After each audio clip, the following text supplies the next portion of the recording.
और इस वक्त एक बड़ी खबर मिल रही है। हिजबुल्लाह पर इजराइल ने पलटवार किया है। हिजबुल्लाह के ठिकाने पर इजराइल ने हमला किया है। दक्षिणी लेबनान पर आईडीएफ ने जबरदस्त अटैक किया है और आईडीएफ ने इस अटैक का वीडियो भी जारी किया है। तो दक्षिणी लेबनान में ये देखिए, ये धुएं का गुबार जहां उठ रहा है, यहां पर जो हमला किया है ये आईडीएफ ने किया है। इजराइल डिफेंस फोर्स ने यह हमला किया है और दावा यह किया है कि यह हिजबुल्लाह का ठिकाना था। हिजबुल्लाह के ठिकाने को नेस्तनाबूद किया है, बर्बाद किया है इस जोरदार हमले से इजराइल डिफेंस फोर्स ने। आपको यह बता दें कि हिजबुल्लाह की तरफ से इजराइल पर हमले किए जा रहे हैं और हिजबुल्लाह ने जो हमले किए हैं उसका जवाब अब इजराइल की तरफ से दिया जा रहा है। इन सब के बीच गाजा के साथ जो युद्ध चल रहा है, गाजा में हमास के साथ जो युद्ध चल रहा है इजराइल का, उससे जुड़ी हुई तस्वीरें। एम्बुलेंस पर हमला हुआ है। इजराइल पर आरोप है कि एम्बुलेंस पर इजराइल ने हमला किया। दावा यह किया जा रहा है इजराइल की ओर से कि इस एम्बुलेंस में आतंकवादी थे। इजराइल हमास जंग के बीच अमेरिका ने एक बड़ा दावा किया। आतंकियों के लिए एम्बुलेंस का इस्तेमाल किया गया।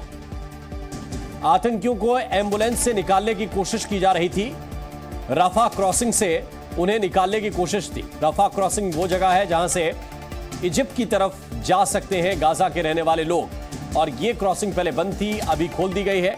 अब ये दावा किया जा रहा है अमेरिकी अधिकारियों की तरफ से कि यहां से एम्बुलेंस के जरिए, ये देखिए, एम्बुलेंस के जरिए आतंकवादियों को ले जाया जा रहा है। बहाना मरीजों का है, बहाना घायलों का है कि जो घायल हैं उनका एम्बुलेंस के जरिए यहां से उन्हें राफा क्रॉसिंग पार कराकर इजिप्ट में इलाज दिलाया जा रहा है, मिस्र में इलाज दिलाया जा रहा है। लेकिन एम्बुलेंस पर जो हमला हुआ, यूएन ने निंदा की। यूएन ने तुरंत संघर्ष बंद करने की अपील की।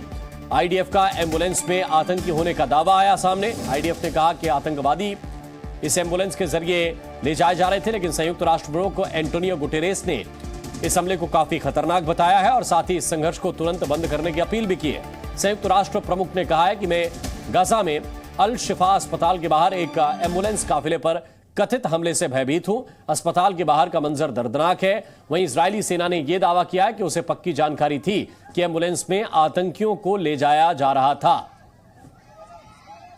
उत्तरी गाजा में आईडीएफ ने बड़ा हमला किया। आतंकियों की सुरंगों पर भारी बमबारी की। सुरंग से निकल रहे आतंकी और उन्हें निशाना बनाया गया।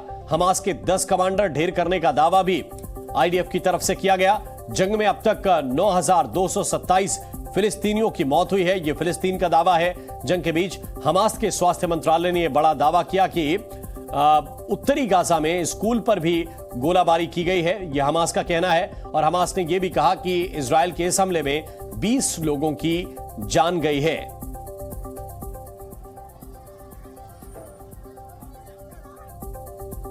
तो गाजा को जापान की बड़ी मदद, $65 मिलियन की मानवीय मदद का वादा किया है। $65 मिलियन बड़ी रकम होती है। जापान की विदेश मंत्री योको कामिकावा का यह ऐलान है कि बड़ी मदद दी जाएगी पीड़ितों को।